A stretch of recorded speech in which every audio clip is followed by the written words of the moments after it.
So growing up as a kid, I was very healthy and active. I was involved in sports and church and academics and just everything. And at 16, I found out that I had to have an emergency surgery done, and it turned into kind of a nightmare. I had a really bad reaction to the anesthesia, and they thought that I had an infection, so they just gave me 3.5 weeks of IV antibiotics. And when I finally left the hospital, I was never really healthy again. I barely finished school. By the time I got to college, my health really started to decline, and I really didn't make it past my second year. I had to drop out. But the one thing that was the bright spot in college was that I met my husband, John, and he had grown up his whole life as having juvenile diabetes, so he was not scared away by the fact that the girl he was dating had some health issues, because he knew what that was like. And it was really nice to have him in my life as somebody I could lean on. And we were married several years later, and after we were married, my health really started to just decline rapidly. And by the time I was about 28 years old, I was considered permanently disabled. I had 3 autoimmune diseases. I pretty much lived in a wheelchair all the time. I was on countless medications, and my life, both of our lives really, just revolved around my illness. To literally help my wife through this time, there was no helping her. And so you talking about not only being a caretaker, not knowing, at the age of 26, that this is going to be the rest of your life for the next 50 years. I just got to the point where I was so miserable all the time that I started to believe that I really had no value. I thought that I would be better off dead. In 2008, I decided to take my own life. And I would say that that was definitely the lowest point for me. And I remember sitting in the mental hospital, and I was looking out over the city, and it just hit me like God was just saying, Deanna, you were not successful at your suicide attempt because I have you here for a reason. And I decided that day that I was going to live a life of purpose. I was going to figure out what I was doing here, and I knew it wasn't to wallow in self-pity and be miserable every day. I was going to look for a different path to wellness. I wanted to be the healthiest that I could be, and so I really did a lot of research, and I started to change things like my diet. I changed the way that we cleaned our home. I changed the products that we used on our bodies, but I kind of resigned myself that I was just going to be the sick girl my whole life, and that maybe it was my mission to just reach out to other people that were in that same situation. I had made some progress, I would say, with my health by changing to a more natural route with my diet and other things, and then about 1.5 years into that process or so, we moved into a home and we didn't know that it had mold. And my health took a huge, quick decline. And my organs were shutting down. I just was gaining all kinds of weight and just not doing well at all. And we kind of got the news that I probably had about 60 days left. And at that point, my husband and I just decided to sell our business and buy an RV and do this just cross-country trip. And we never really kind of said it out loud to each other, but I think we both sort of knew that this was like our last big thing that we were going to do together. We were just going to do it big and just enjoy those 60 days.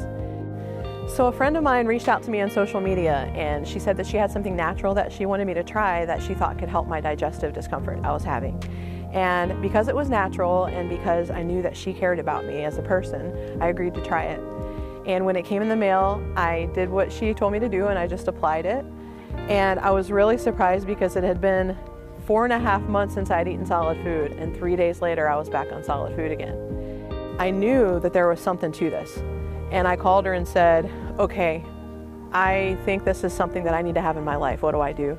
She said, well, you just need to get some of these basic things in your home, learn how they work, and just make them part of your everyday wellness. And so I did. As I was on this road trip, this amazing thing started to happen. I would be posting pictures of myself on social media, and people started to say, wow, Deanna, you look different. What's going on? And just there's a different light in your eyes. And we got to California. We're in this national park called Muir Woods National Forest. And my wheelchair broke.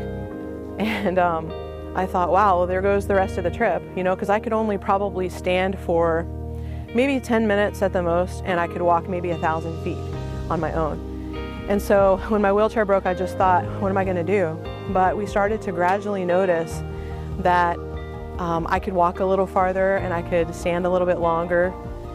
And over the course of the next few months, I ended up losing about 110 pounds. I was off of almost all of my medications. I no longer needed my wheelchair. And shortly after that, we found out that we were expecting. And we had been told that we would never have children. We had had many miscarriages, never been able to carry a pregnancy to term, and we had actually not been able to conceive for many years. 15 years of infertility. So it was a pretty miraculous discovery to find that we were expecting our son.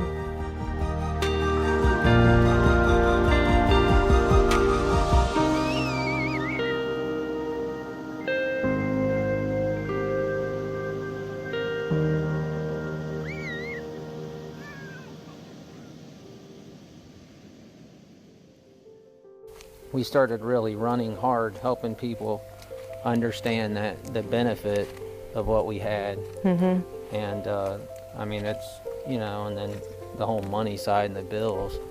Yeah, I mean, I really just started out thinking that we could help people with their physical health and my physical health. That was what it was all about. Yeah. And then when I realized that you had been very quietly paying off all of our medical debt that we were supposed to be hiding from all these people until they couldn't ask us for the money anymore. That was the plan, because we just had no way of paying it off. And we realized that we were experiencing financial healing too. It wasn't just physical. Yeah. And I think that was a huge realization for me, because I wanted to, at that point, I didn't just want to help people with their physical wellness. I wanted to help them with their financial wellness. Yeah. And when we started to see other families experiencing that financial freedom that we had, as well as the physical healing, there's just something about being able to tell somebody that there's hope in every area of your life. You can live an abundant life, right, like we're supposed to be living, and there's an answer, there's hope, and I can't think of any better way to spend my days. That, honestly, that's the coolest thing, is that we got to take that RV trip all over again, and this time I could walk everywhere, and we had our son with us. Well, you walked more than everywhere. Well, when you haven't walked for 20 years or whatever, you want to walk as much as you can, and you want to soak up as much life as you can and experience as many things as you can, because you're just not living in fear and sickness anymore.